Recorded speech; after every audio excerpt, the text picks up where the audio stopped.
Can you believe it? This week is Thanksgiving.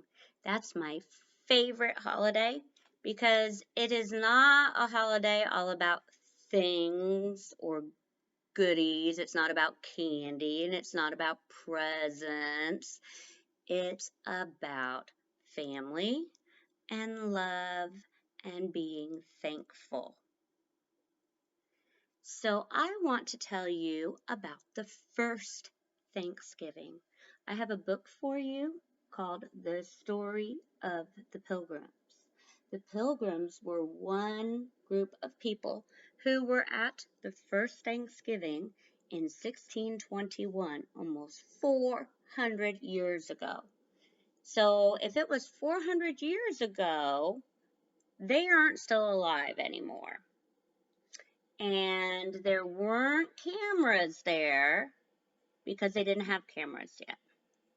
And so they were a group of people who had just come to the United States by boat, and they were having a rough time. And their friends, the Native Americans, helped them a lot.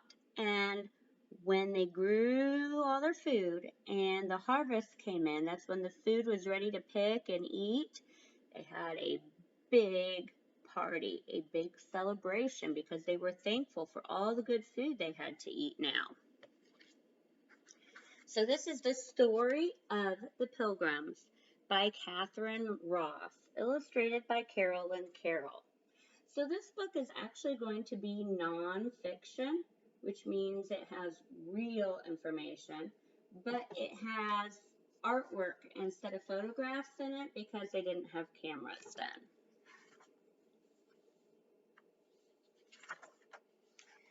Once upon a time, in the land of England, there lived a small group of people called pilgrims.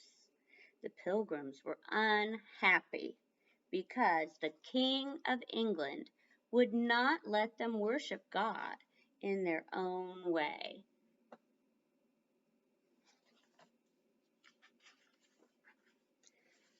More than 100 people squeezed into a small wooden sailing ship called the Mayflower.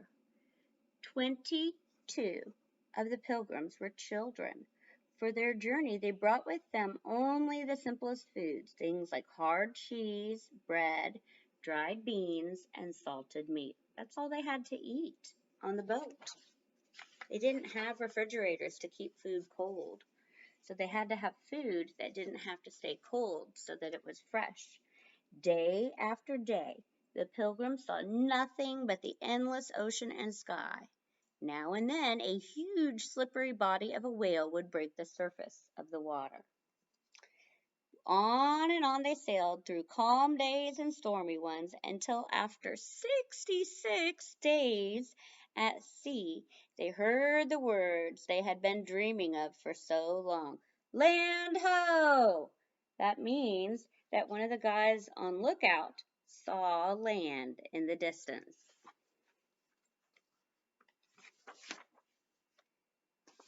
Nearer and nearer the land they sailed, until the water was so shallow they could go no further. They dropped anchor in a peaceful, bowl-shaped harbor rimmed with sparkling white sand.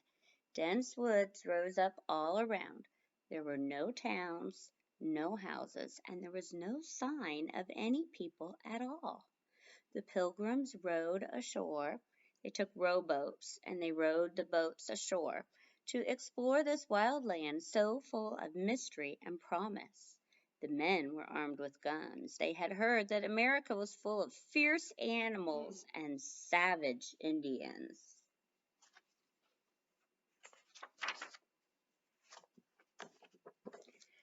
After many days of exploring up and down the coast, they found a deep harbor near good farmland. Here they would make their home. They called it Plymouth.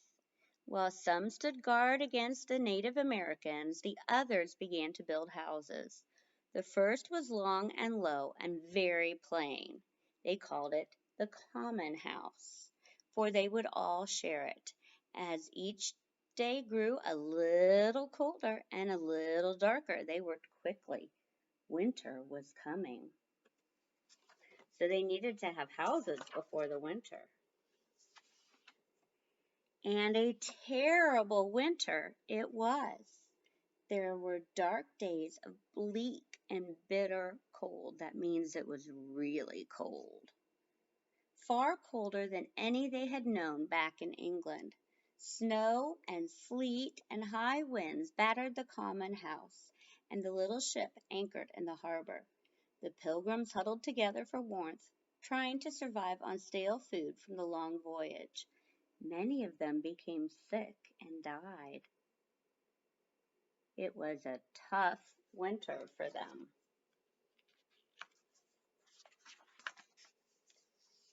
By the time spring came, there were only 50 pilgrims alive, and they were mostly children. What would they do if Native Americans attacked? Surely they would be too weak to fight. Then, one day, a Native American did come. The Pilgrims had never seen a Native American so close, and they were terrified. But this Native American had come in peace. His name was Samoset.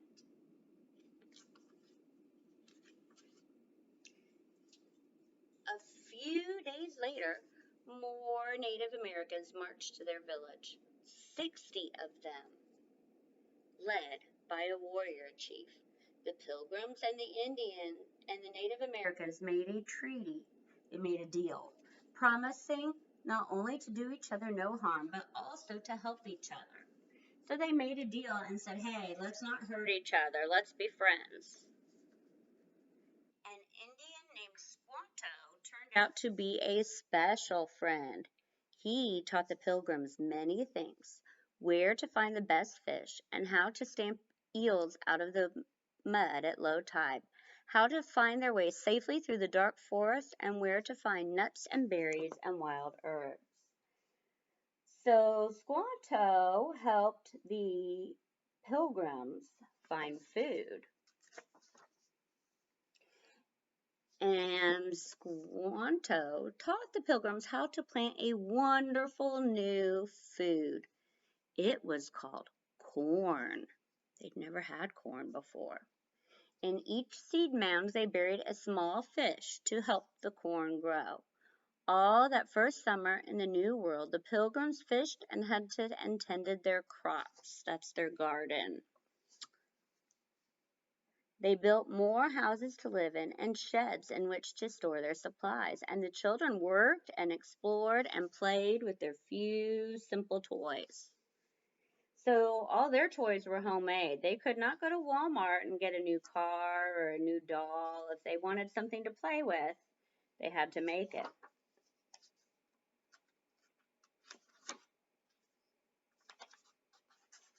Sorry, I skipped a page, I think. Oh.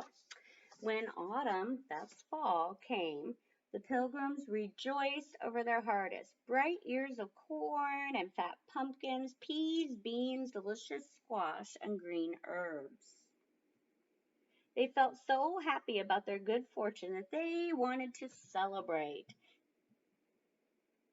They knew they could have never survived without the Native Americans, so the Pilgrims invited the Native Americans to join them in a big feast. 90 Native Americans came. For 3 days and nights, the Pilgrims and Native Americans ate and drank and danced and played games together.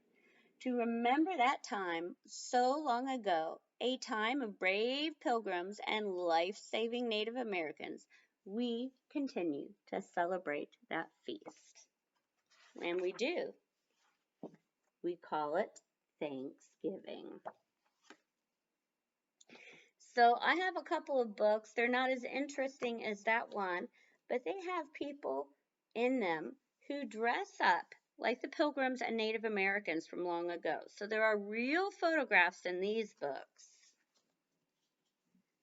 But those aren't the real Pilgrims and Native Americans because they lived 400 years ago. So these are people in costumes trying to look like them. So this is what a Pilgrim boy might have worn, and this is what a Native American boy might have looked like. Here is a Pilgrim mom and a Native American mom.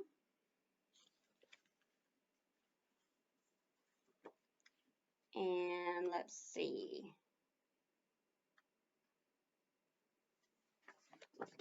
Here's the men and boys and the Native American men and boys.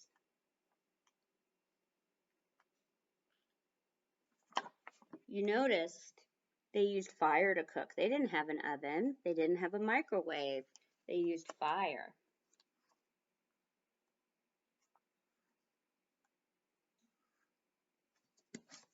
Here are the Native Americans coming over for the feast.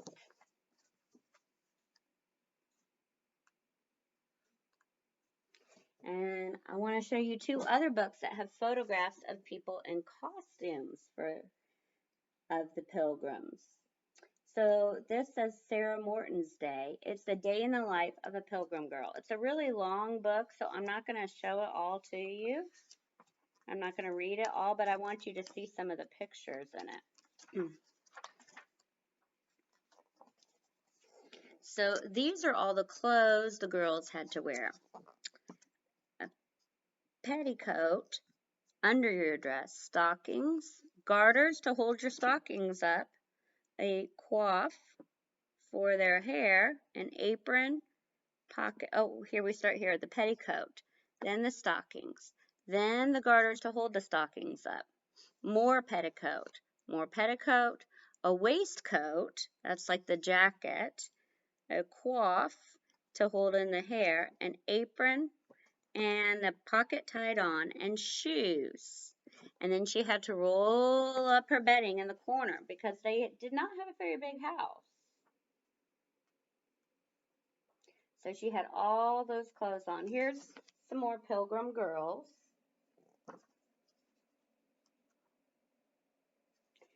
This is a device they used to make butter, and you would have to churn and churn and churn and churn and stir it and stir it and stir it to make the butter.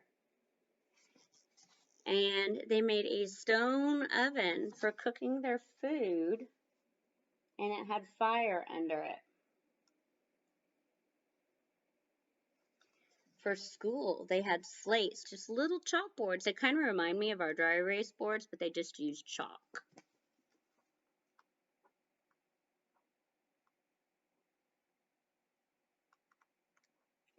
And here is one called Samuel Eaton's Day about a Pilgrim boy. So let's see what life was like for the boys.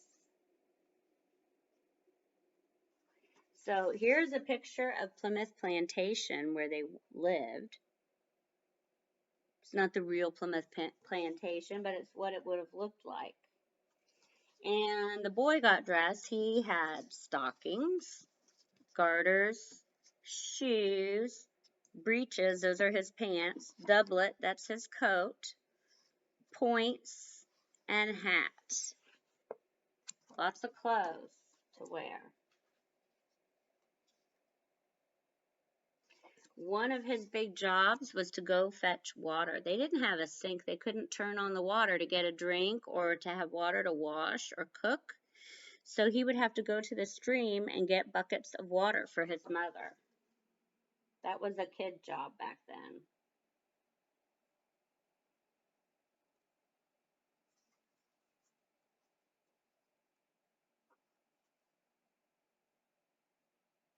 And here's the man working on the farm in the fields.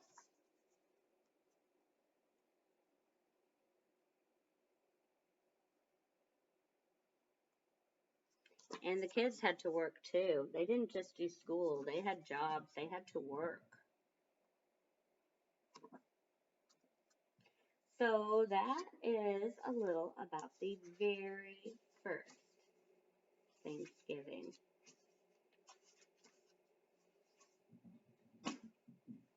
And I hope you enjoy your Thanksgiving.